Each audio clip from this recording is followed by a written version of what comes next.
Thank you. We want to welcome the Alumni Association of Columbia University.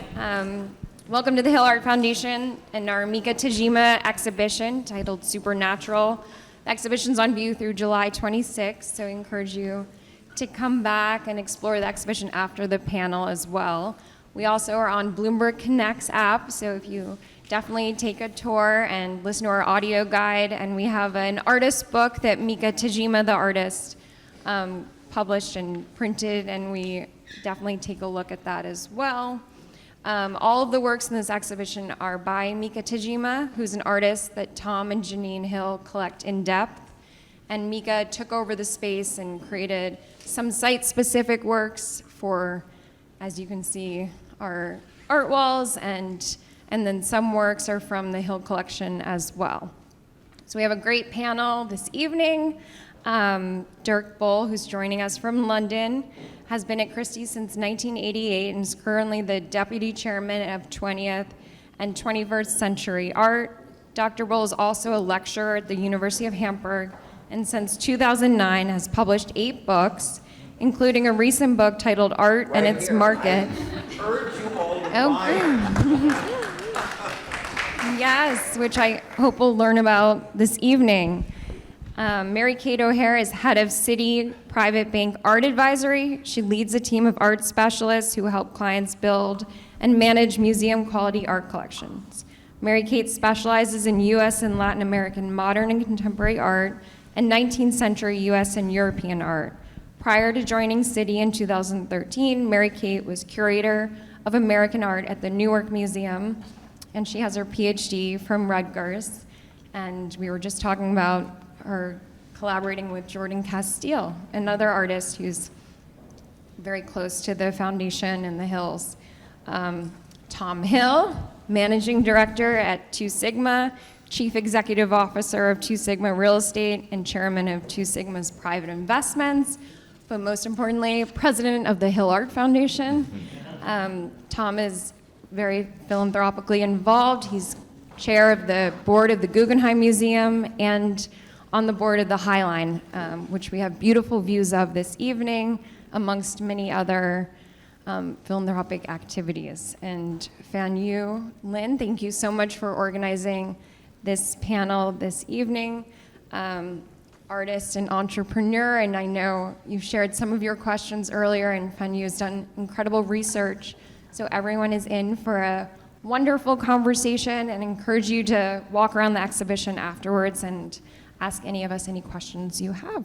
And if anyone wants to come in, there's space over here. And believe it or not, yes. there's space and we have balcony on the 4th floor. So if you're not afraid of heights, it's pretty good up there too. Thank you. Everyone gets a seat. No, or you want to go upstairs too? Yeah, the 4th floor. Yeah, it has a better view upstairs, looking down at the bird eye view. Thank you, Sarah, and the amazing team at the foundation to support putting together this incredible panel in a very short period of time. And thanks to our club's president, Tom, and vice president, Cliff, also founder of this club with a long history. And I'm very honored to serve as the chair of our club's art and international committee and bring together global leaders in the art business world. And we have previous events invited a group of experts and leaders from similar roles within the art world. And tonight is the first time we invited 3 speakers from very different roles within the art ecosystem, providing dynamic and holistic views on one topic around legacy. And Dr. Dirk Boll, maybe some of the audience are familiar. He spoke to our group last December before this book, Art and Its Market, is published. And thank you for coming from London, joining us in New York City.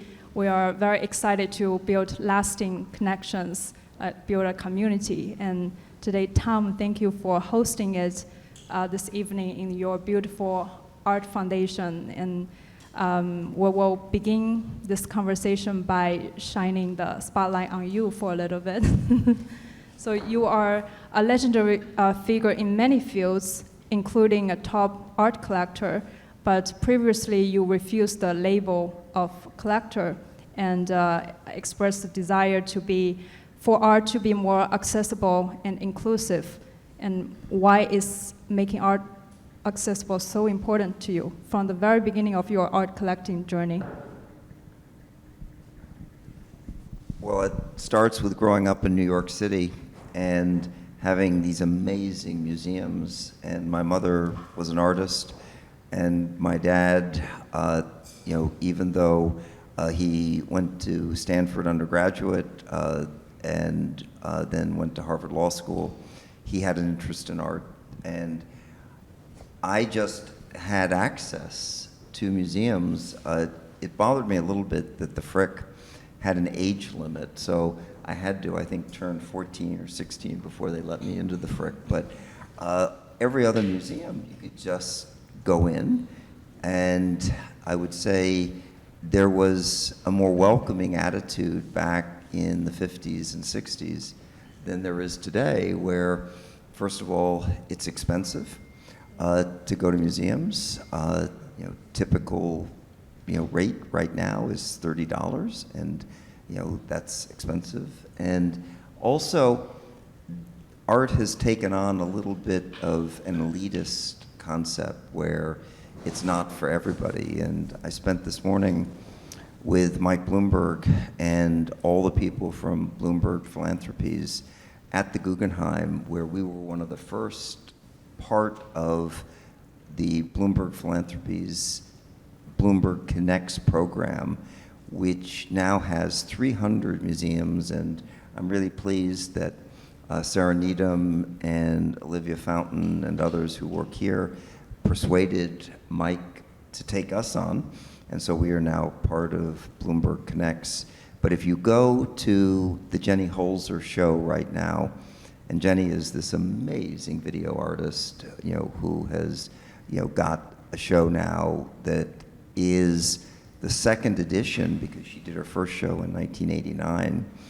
And it is extraordinary, but we now, through Bloomberg Connects, have the ability, and it's all truisms that are as if it were on a tape running through the museum up the rotunda. But through Bloomberg Connects, we now translate those images that are in English into 100 languages. So if you're a student in Shanghai, if you're in Abu Dhabi, if you're in Sao Paulo, you can have it translated. And so accessibility is critical. So the first thing is trying to figure out how to let people come in and feel welcome. Second, make it more affordable. We're free at the Hill Art Foundation. And the third thing is to connect people. Sometimes they can't get on a plane and see a show, but they can actually, through technology, get a sense of what an artist is all about. And so for me, I said, well, I've been fortunate. I have this collection, and what I'd like to do is share it. And it's that simple. Thank you. And you mentioned a little bit about your childhood, your parents. Are they like very key players in influence you to develop a passion for art and philanthropy, art collecting and philanthropy? Well, unfortunately, my dad died at age 61, and my mother, who was an artist, was working up until she died at age 98 and was in her studio 2 days before she died. So those were the bookends. And my dad was, after practicing law, was a partner at a venture capital firm, William A. M. Burden, and the senior partner was the president of the Museum of Modern Art. And so, in the 1950s, to be able to go into a home And to see, a Francis Bacon, in fact, it's the most famous Pope that's now in the Des Moines Art Museum, in somebody's gallery in their front hall, to see a Brancusi, Bird in Space, where this was at 820 Fifth Avenue, they had created a pool of water. I said, holy smokes, this is kind of amazing. And I said, how do you do this? And, and that was, in the 1950s. And the way Bill Burden did it was, again, pretty simple. He was a great investor. I don't think he went to Columbia, but he could have Columbia Business School because he was a great investor. Second, he was smart enough to get the very best advice from the museum that had set the standards. Alfred Barr at the Museum of Modern Art was their first president and was the curator par excellence, and wrote the book on which artists actually were those that were in a tradition, and turned out early on, he identified Pollock, he identified Rothko, he identified, but even earlier than that, he identified Cezanne, Matisse, and as you know, the Modern has the collection of modern masters, and so Bill Burden had the benefit of being in that context. He was president of the Museum of Modern Art, and so he got great advice from the top curators, and he put together an extraordinary collection. Thank you, and he's also pioneer of a single-family offices. So you mentioned the bird in space in his home, which is quite different from your sculptures you collect, like the one at your apartment by de Kooning, and also your love, Renaissance bronzes. So when did you, while you have people inspire you, but when did you have your own voice of collecting, and when did you find what you truly love? Well, we've got to open this up now to Dirk and Mary Kate, because you can fall in love with a work of art, but there may be one of many problems. First, it may not be available. There may be none that are on the market. And so Bird in Space, they're all gone. And you can't find one. If you went to Paris, I think the Brancusi show is either about to close or did close, but they don't exist, and you can't find one. So even if I wanted it, I couldn't have one. But the second thing is everyone has a budget. Everyone has a pocketbook. And what you have to do is be realistic about what you can afford at a moment in time. And there are other constraints too. But so you can admire Bird in Space, and then you can say, well, what artists maybe were inspired by Brancusi? And there are a whole host of them that have been inspired. And then you could say, well, maybe I could collect, so we collect Noguchi, okay? A lot of Noguchi. And, I first was introduced to Noguchi from my dad, who also loved Noguchi. And so what you could do is say, okay, now maybe this is something that is possible. And, but, what role did Brancusi play in Noguchi's practice?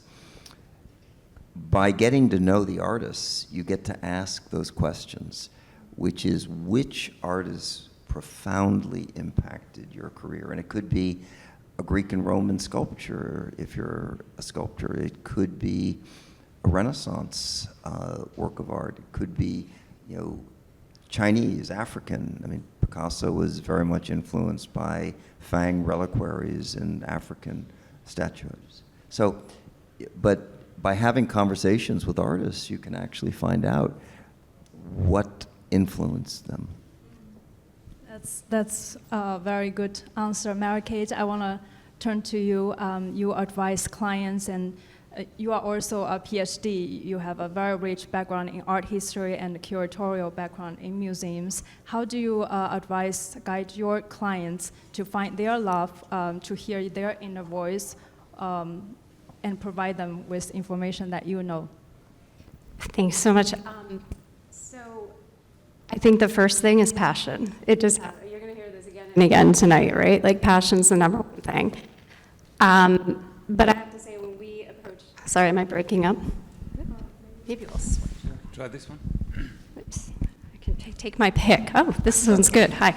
So when we first start working with collectors, we talk a lot about like, what are you interested in? And we work with a whole range of collectors, some who don't know anything about art, some who are very established and seasoned collectors. But, the first question is, what do you love? And a lot of times people don't always know.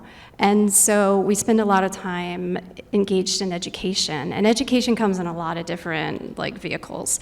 It comes with going to museums. It comes going to art fairs, looking at auction previews. We try to find opportunities for clients to see as much art as possible, because I'll tell you the most important part of collecting and developing your taste and building a collection is to look. And you need to look and look and look and keep looking. Don't stop ever looking. I think there's a profound value to taking time and really studying, and like Tom said, getting to know the artist, doing the deep dive into the history, but also just training your eye by looking. And that's going to inform a lot of, how you figure out what it is you're drawn to. So I spend a lot of time with collectors talking about that. It's also really interesting to see how it opens up things for their lives, and they start tapping into passions and interests that maybe they didn't even know existed, or maybe they find the connections that exist through the art with other parts of their lives. And I know one of the themes we're talking about today is legacy. And I think for me, when I work with families, the connectivity when, say, parents start to collect art and the connections they're making for their kids who suddenly are looking, and they're also sensing their parents' kind of expansion and opening up to possibilities. And I just think there's tremendous value in that. So when we're advising, and it might sound a little counterintuitive, of course, I work in a bank. Investment is always an important part of our conversations around collecting. But there's also, and I almost think I hold two scales. There's a value, the investment value, but there's incredible value in the artwork itself and the connection to it, and the value that is about living with an artwork and looking at it and allowing it to impact you in different ways. Thank you, Mary-Kate. I know your threshold to become your client for art advisory is very high. So I want to ask Dirk, because you have a bird's eye view of across the spectrum in the art market, and you are an expert, you write about it. I want to ask you and for you to share the art market from a different segment and how it interact with economic cycle. I know you shared it before. I want you to explain a little again, and also where we are now currently. Well, that's a big question. I try to bridge from my neighbor, and when I listen to you and hear kind of a sentence like, we have clients who aren't really interested in art, that reminds me of the famous British soap opera called Downton Abbey, where kind of one of the main characters says, I have lots of friends I don't like. I mean, what's the purpose of collecting when you don't like art? So in a way, it circles around the same topic. It's what's your motivation to engage with art? Is it that it drives you, that you love it, that you realize you don't want to be without it, or is it that you want to invest and impress your peers and decorate your home, or whatever your motives might be? I think the first type is the most complicated, the easiest for the industry, because people who love art, they want to see art, and the more art they see, the more they want to see, and the more they own, the more they want to own. So there is no logical limitation to collecting. There is a logical limitation to, I don't know, owning second homes or owning cars or owning maybe handbags. I don't know about that. But there is no logical limitation to owning drawings by Picasso. You have 82 and there is an 83rd on the market that actually fits into your collection. You're after it. That's just the purpose of your existence. And that is, of course, wonderful for an industry that actually kind of tries to define that moment and to cater to that moment with a service that is actually happening in that one moment. It's also quite difficult to meet that moment and also to be there when the moment happens. Because it can happen in a museum, which is not a transactional environment, as we know, although American museums do the famous deaccessioning, what we don't know about in Europe. So I think the whole environment of collecting is a bit like crazy luxury shopping, and crazy because you just do it no matter what your bank account says or your bank accountant, and that's a charming thing, but it can also drive you fairly mad, and I'm sensing that a bit kind of in my neighbors here, that at least all of you understand what that can mean. The market is trying to kind of make best use of that attitude, because we want to trigger the love of art, because as every single market, we need to inspire the next generation of art lovers, of collectors. And how do you do that? Many people come to us through that door that's called lifestyle, and they buy from secondary market companies like Christie's lifestyle instruments like sports cars, wine, jewelry. They could get everywhere. You can go to a Cartier shop and get your jewelry, or to your wine agent, or wherever, to Ferrari. They also do a second-hand range. But once you enter the art market, there is always that hope that you kind of get infected by that mysterious bug, because we try to give it to you. It's like the opposite of COVID. We really try to infect you because we want you to love art, and we actually need you to love art because we need the next generation of collecting. Many people complain about, many people in our industry complain about the takeover of the investors and people who think about art as an asset class and all of that. That's not my song. I truly believe that when you grow up with art, or you get in contact with art, or with collecting, let's call it, it is a certain way of looking at the world, of trying to understand the world, of compartmentalizing, of trying to dominate. Maybe that's a very male aspect of collecting. And no matter whether you like what, for example, your grandmother or your parents collected, or you hate it, it's the toolkit you do understand. And maybe you continue and collect sneakers or handbags or cars or something that is not arty at all, but you understand the technique of it.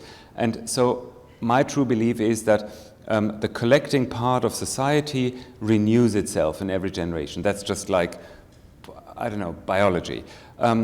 Around that, there is of course a group who use art for whatever purposes, for business, for representation, for investment, for parking money, for shifting money to your lover, your kids, you name it. There are many purposes. And maybe kind of all these purposes have become quite prominent in the past 20 years.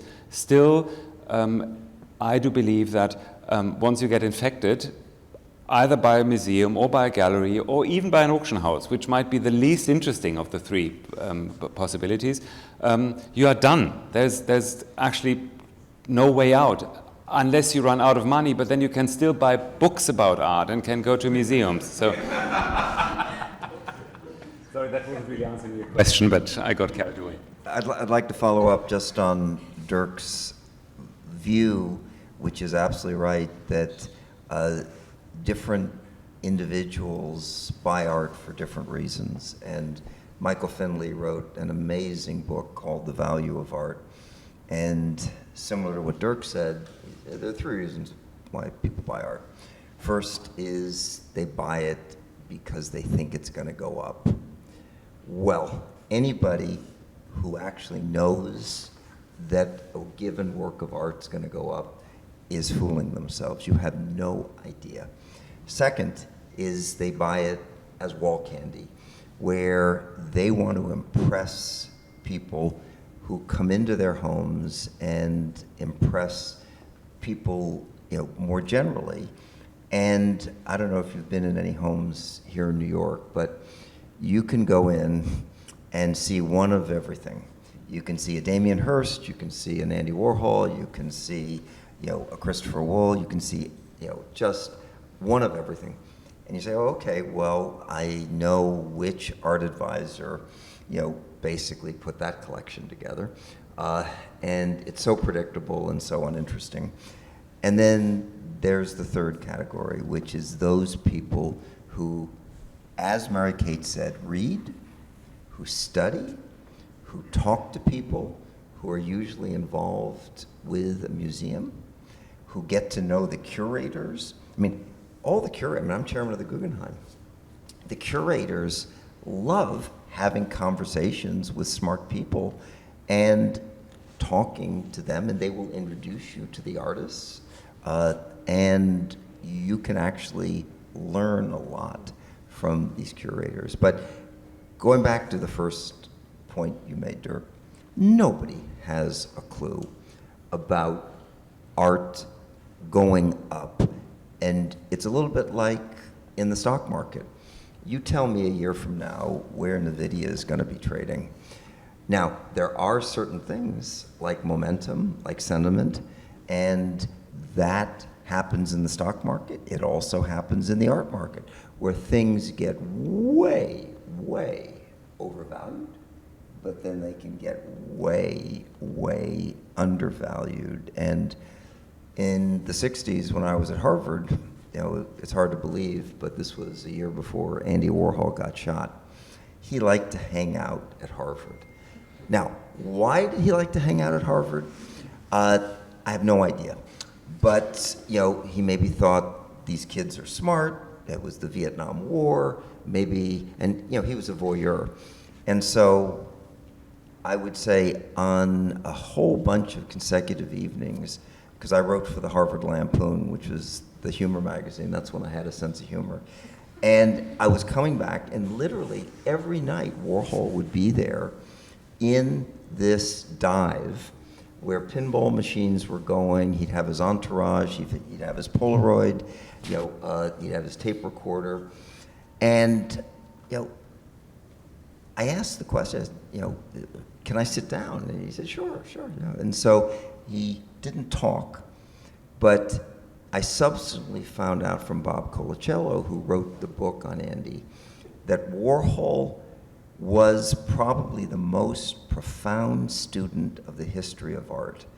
You could get him on in a conversation of Piero della Francesca and what was going on in terms of angles and perspective in Piero della Francesca. You could get him to talk about, Caravaggio, about, Velázquez, and not just the European tradition. He could talk about Chinese, Japanese.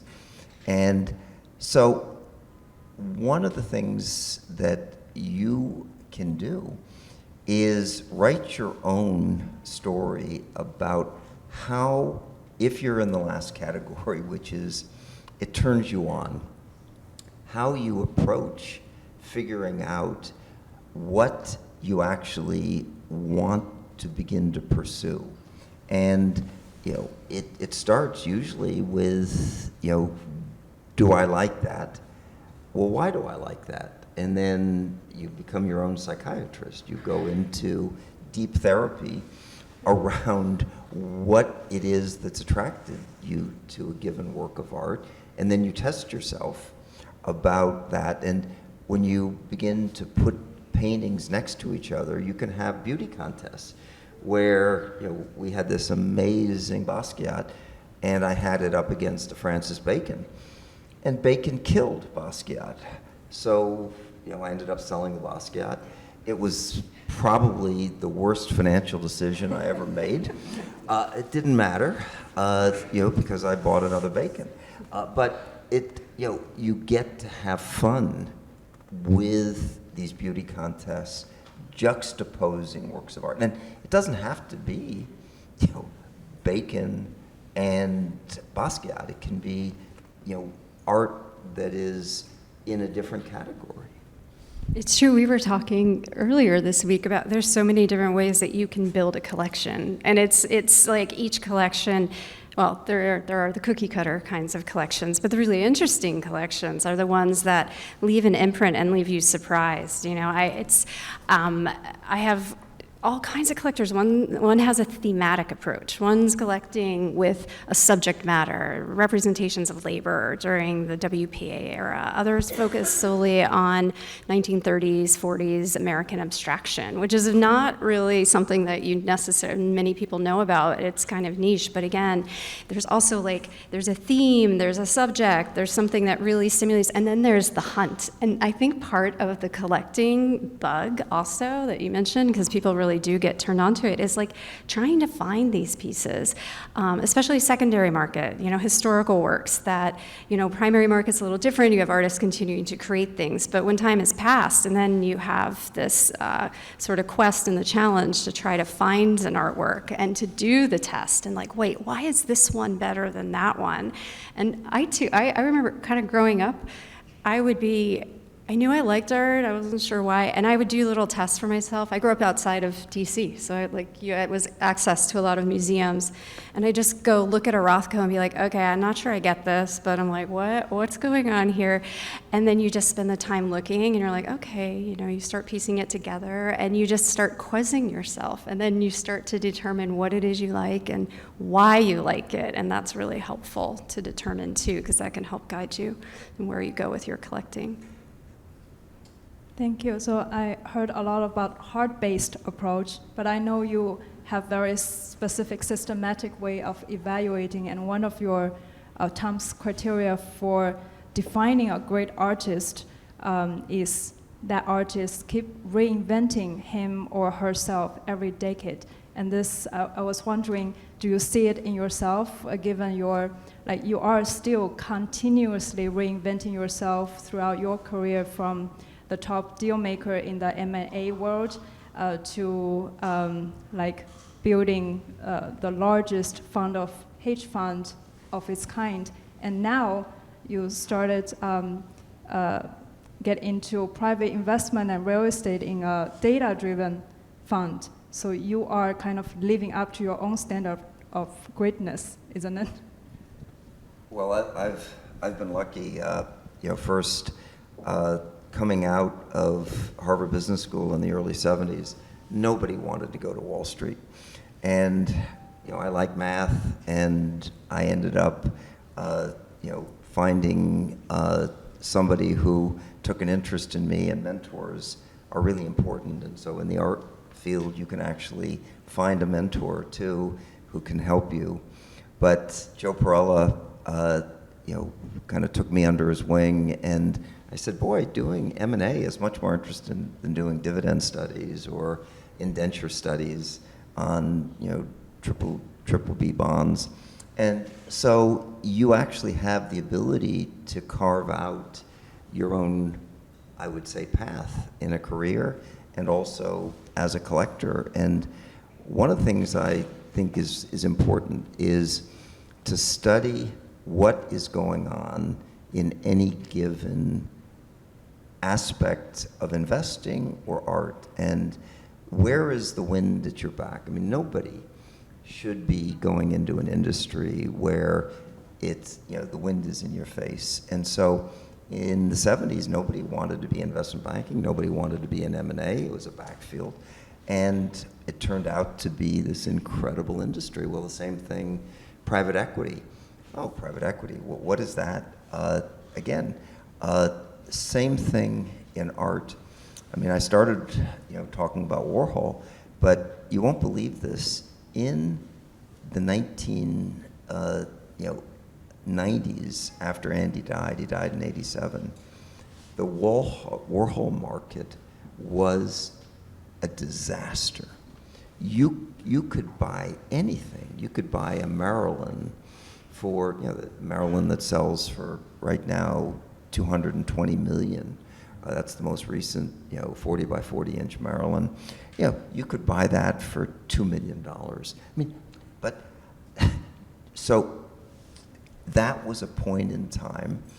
And if you'd actually done your work, if you knew how revolutionary Warhol was, if you knew that, you know, back then, I mean, Warhol invented selfies. His passport photographs of himself were the first selfies. He invented streaming. All of his films, Empire State, Sleep, were streaming. You know, some of them would last 12 hours, some of them would last 24 hours. You know, total streaming where he just put a camera in front and, you know, it was documentary. And you have no idea whether a given work of art is going to be sustainable, is going to be, but you do know if in fact museums are starting to buy it, that's a pretty good sense that maybe this artist has legs. You know from auctions, and that's a really good test of, but again, you get subject to trends. So I think you can do research, and as you, if you're interested, develop your own taste about what you like and what you don't like, and then compare works of art. Come up with your list where in your price point, and think about where you would put this work of art, but what would be, and I started with eight artists, and this was back in the 90s. You know, what 8 artists did I want to collect? And Warhol was one of them, Lichtenstein was another, Bacon was a third. And, you know, in the 90s, you could buy an amazing Francis Bacon painting for $1.5 million.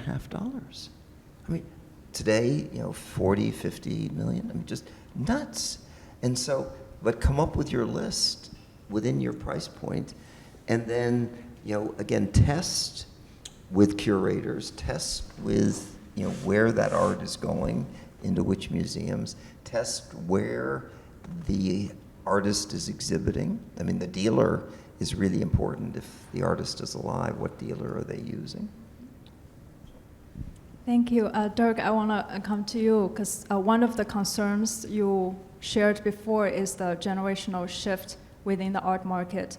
Like what Tom is explaining, maybe not as of interest to the younger generation, and especially in the context of intergenerational wealth transfer. And you previously mentioned different market segments face different challenges, and the top market is the contract of supply.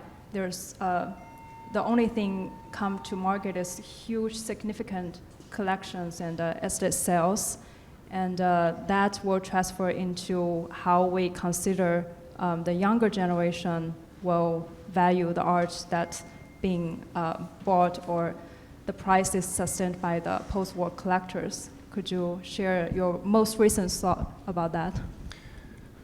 Well, I think when you start collecting, you want to start in a field that is still kind of available, where you see many things and you have choice. I don't think when you are, 30 nowadays, even wealthy 30, you think, oh, I start collecting Francis Bacon. Because, I mean, how many come to the market every year? The choosing is part of the fun, and not for nothing we speak of the collector's eye, and that is your taste that comes together with your knowledge and your education and your background, and kind of solidifies in your choices. So that is an issue when markets get narrow in the supply, on the supply side, and that means that at some point an artist is only kind of, an artist's oeuvre is good for museums and is good for trophy hunters, but no longer to inspire the next generation of collectors. That is sad, because we all would love to have a Bacon, and not many people in this room have one, including myself, sadly, but that's just reality. On the other hand, not everybody wants to collect the art of their generation. This is kind of, to me at least, the natural way of looking at art. You think, what is reflecting the world I live in, and what of that is of interest or touches me or reflects my ideas or whatever. But many people are thinking about where do we come from? What is it that brought human mankind or my country or my family or my person to this point? And so very easily you get into more historic positions. So in a way, supply is nothing that is connected to a certain period, not even to a certain price point, because that can change, but the freedom to choose where you want to start is nowadays greater than it ever was. So you can go out and can start, and you can tell your 29-year-old friends, I start collecting gold crown painting. And people would say, well, that's extraordinary, and why, and what is that in the first place? And why would you do that? And isn't that terribly expensive? Well, it's not, at least compared to bacon and to many other things. So the next generation thing is, of course, an issue for an industry, because we need to make sure that there is a next generation of people who are wealthy enough and kind of willing to support bacon values. Because if no one wants a bacon anymore, prices will go down, and we occasionally see that. It's rare, but it happens. So in a way, the maintenance of the value is an important thing, because after all, the art markets, the galleries, the art trade, the auction houses, are selling a good that is not only kind of triggering love and affection, but also it's also an investment. And I mean, it's stupid to speak about bacon all the time, but this is serious money that kind of needs to be paid to acquire these things. So in a way, next generation is always a risky position for an industry, because the question is, the whatever 1% of the next generation who could afford to buy a bacon, do they really want one? Or do they want something else, a Cézanne or something older, or an NFT, or a digital work of art that is certified by an NFT, I should say. So the biggest risk, however, is that the next generation says, well, I'm actually not interested in acquiring objects anymore. I'm interested in events. I want to have experiences, and I go whatever to the Himalaya and I do this and that, but I'm not buying canvases, and I'm not, well, I can't hang them because I'm not really interested in real estate, so I don't have the physical environment to have an art collection, and why would I buy something to give it on loan to a museum where I don't live and don't see it? So I think in the 21st century, that's the biggest risk. Do young people, I mean younger than almost everybody here in this room, really want to have kit, material stuff? Maybe digital art is the solution and everything is in your wallet, and when you move from London to New York or to Shanghai or to wherever, you just project what you have.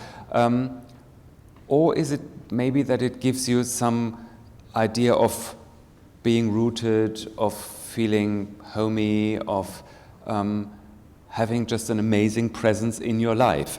And I think these are the alternatives you have as the next generation of someone who all of a sudden thinks, well, art might be actually interesting. Thank you, Mary-Kate. You are on the ground. You have clients dealing with estate planning and legacy planning. Can you tell us about the same topic? Well, sure. I mean, one of the benefits of working within a large financial institution is that we have fantastic partners across different departments. We have regular conversations with all ages, actually, of collectors, where art is a fundamental part of their lives and maybe even their assets. And so they're like, so what do I do with it? There's a lot of options. You know, we explore options of art finance, where clients use art as collateral for lending, but then there's a lot of other planning that goes into legacy planning. You know, how do you acquire art in the most tax-effective manner? And so we have folks who help our clients figure that out, how it plays a part in estate planning, how the art can be a part of the family's legacy. We work with clients who also think about, again, giving back. And this is something we hear a lot about. And so inquire about, how could I set up a foundation? How can I share what it is I've collected, not just with my family, but also with my community or the broader public. And so we have specialists who are engaged in those conversations as well. So within Citi, in many ways, art becomes this like anchor, this foundation to a lot of different facets of a client's life. And so it's a real benefit of being able, of having the art within the financial institution for our clients. Thank you. Tom, what does legacy mean to you? Because many people establish private art foundation, at least intent of them lasting forever. But yours, I don't know if you still think this way. You establish Hill Art Foundation only meant for your and your wife lifetime. And at the same time, I feel like not only you focus on the present moment, but actually creating dialogues like you explained before across time and linking different art movements. That's inspirational across generations. You are creating something that's beyond, that's larger than yourself and your family's legacy. So I want you to share with us what's some kind of a deeper meaning and larger purpose for you to establish this, and what does legacy mean for you? Well, this is a really tough one because you can have the best tax advice, you can have the best psychiatrist, and every year you basically ask yourself, well, what has changed in the last year and what is different? And I'm constantly having a conversation with my wife about what we're going to do with the art. What am I going to do with this building? I mean, I don't own the whole building, but these 2 floors.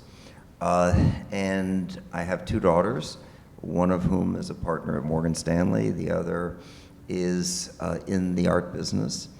And the reason I set the Art Foundation up here was I really enjoy, and thank goodness I've got a team led by Sarah Needham and an extraordinary team of really talented people who help me come up with exhibitions, and we typically do 4 a year, that are really fun.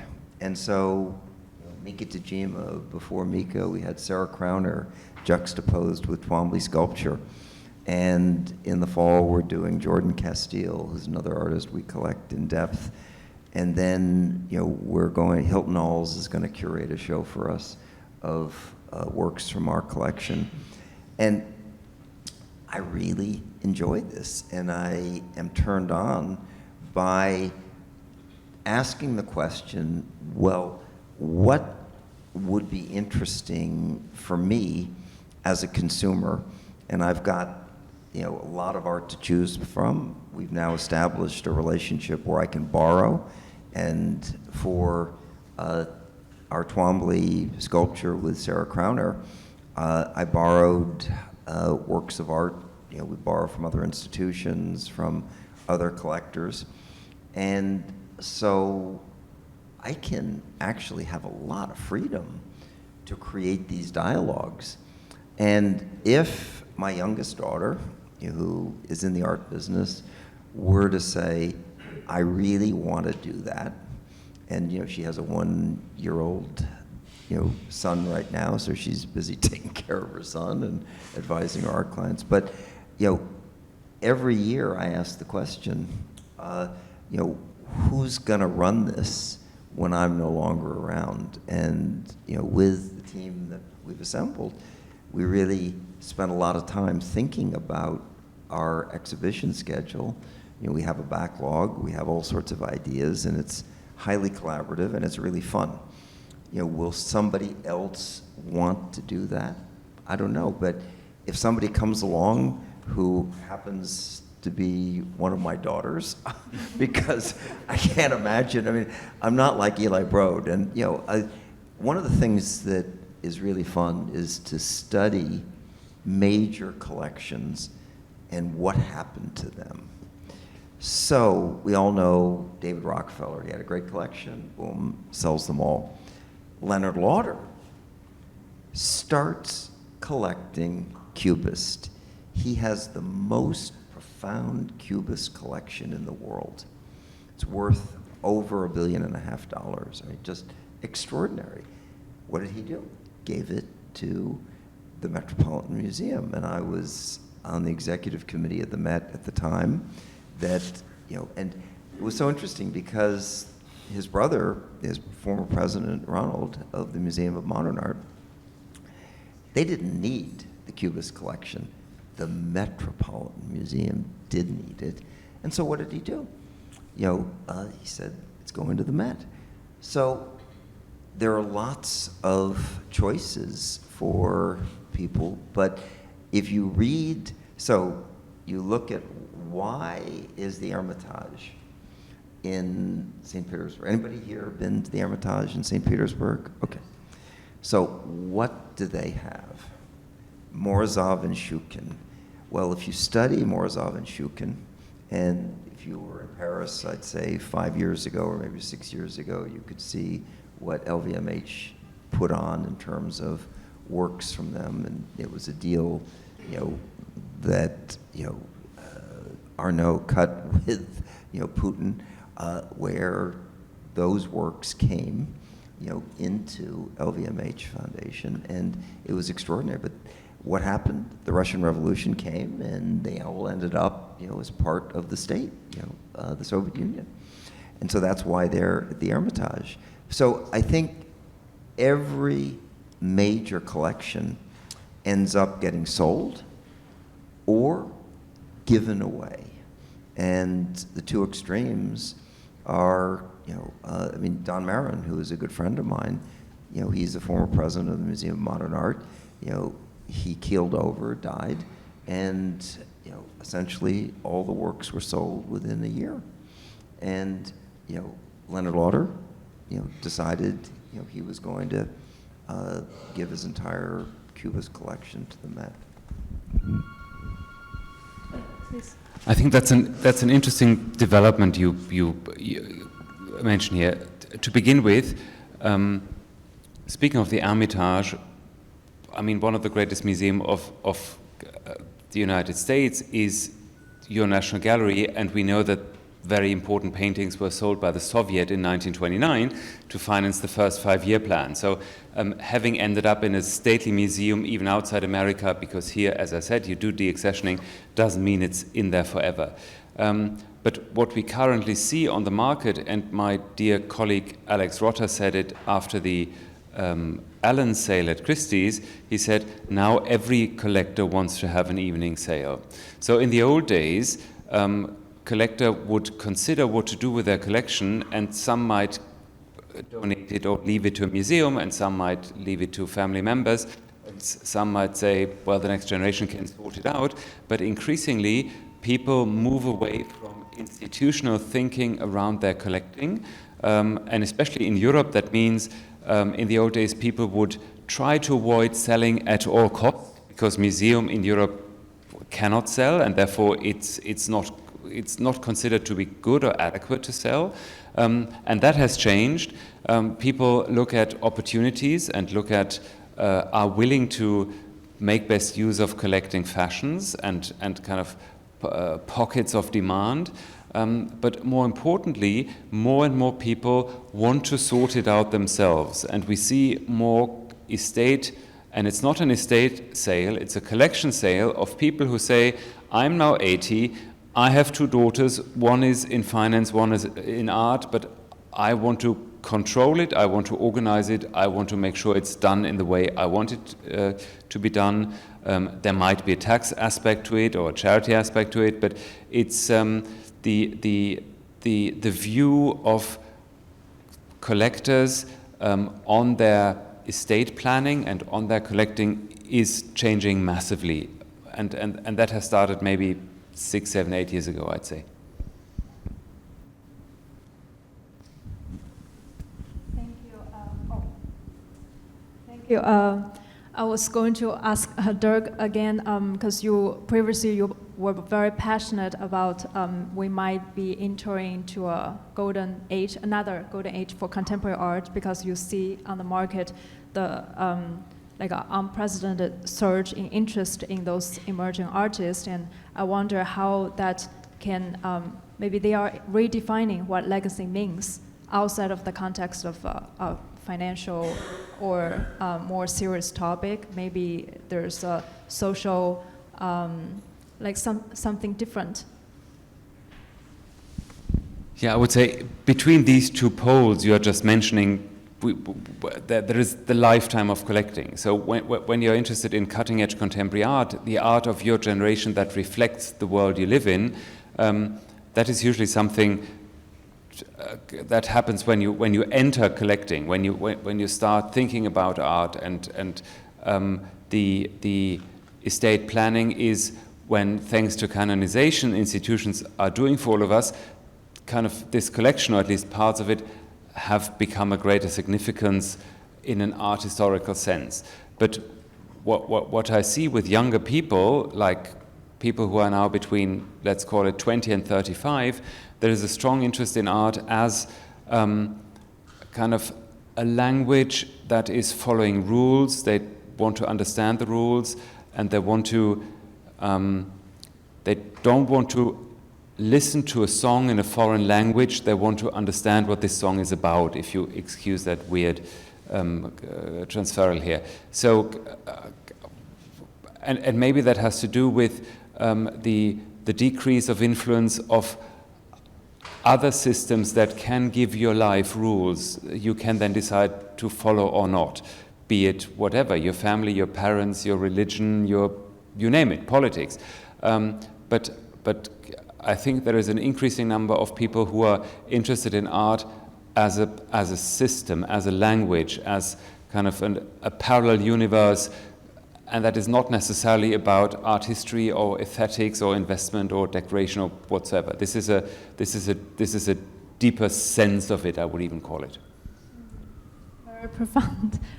Tom, you mentioned before we start the conversation, you mentioned you have questions for both of them. Do you still have, or we covered? I gave Dirk a little bit of a preview of my question for him, and we discussed this at the Christie's advisory board meeting, which is, if you typically look at the correlation between wealth creation and art, there has been, even though it's spotty, sometimes uneven, there's usually a correlation.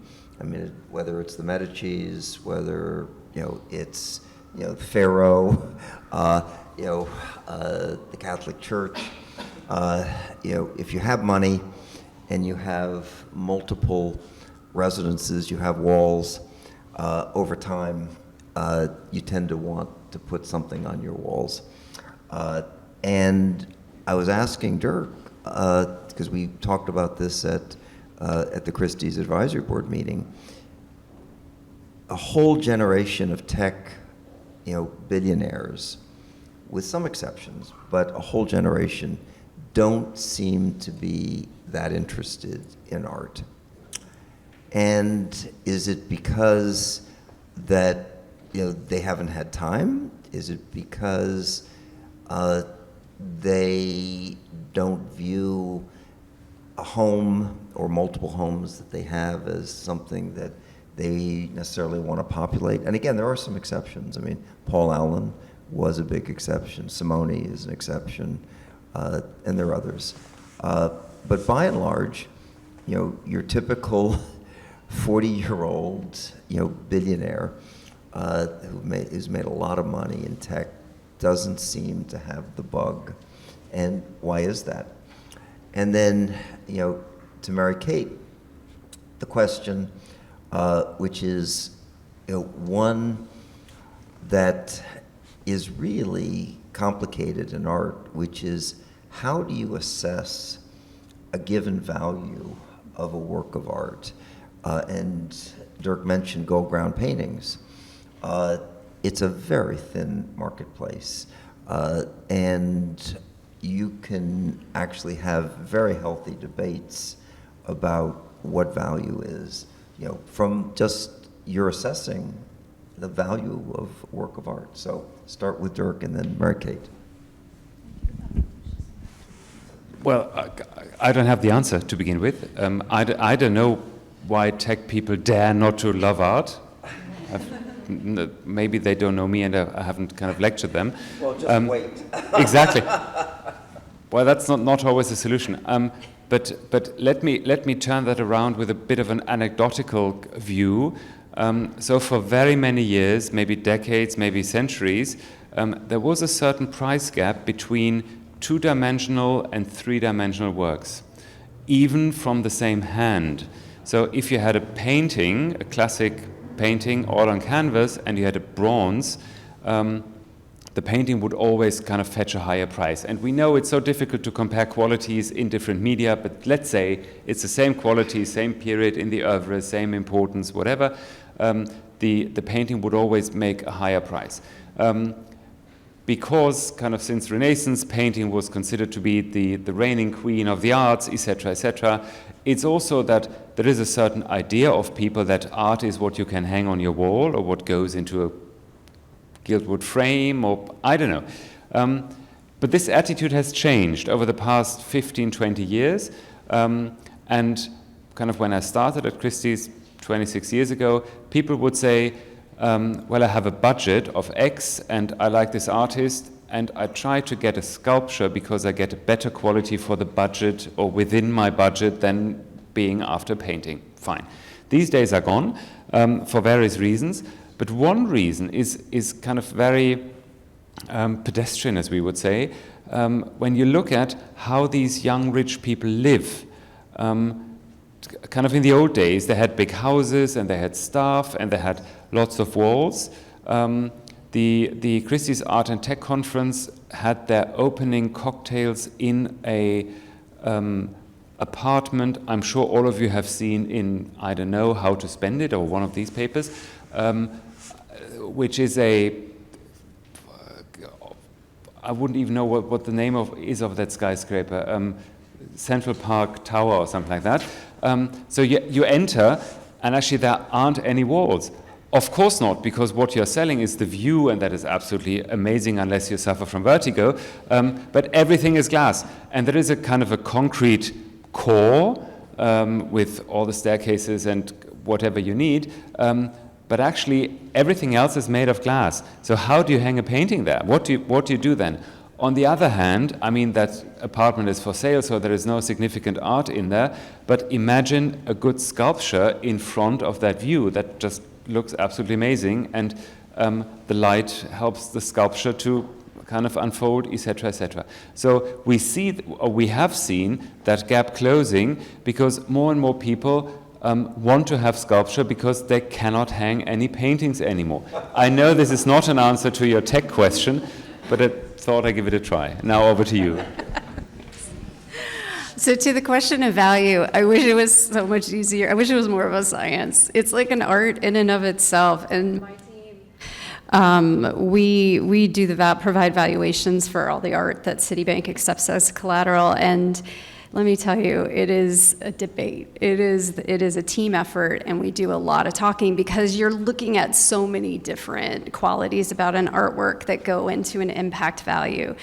There's the basics, right? You know, who's the artist? You know, what's the size? What's the medium? But then you get into the sticky stuff, like, is this like a really great example? And we do the comparison. We do exactly what Tom said. Like, okay, we look at the other comps. What is sold recently publicly?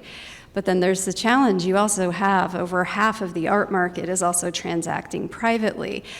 Because we're an art advisory, we're collecting a lot of private data because we're sourcing and looking at, and so we have a pretty holistic view of the market, and that plays into it. We talk to collectors a lot. We talk to dealers. You know, we're always like trying to get a sense of the market.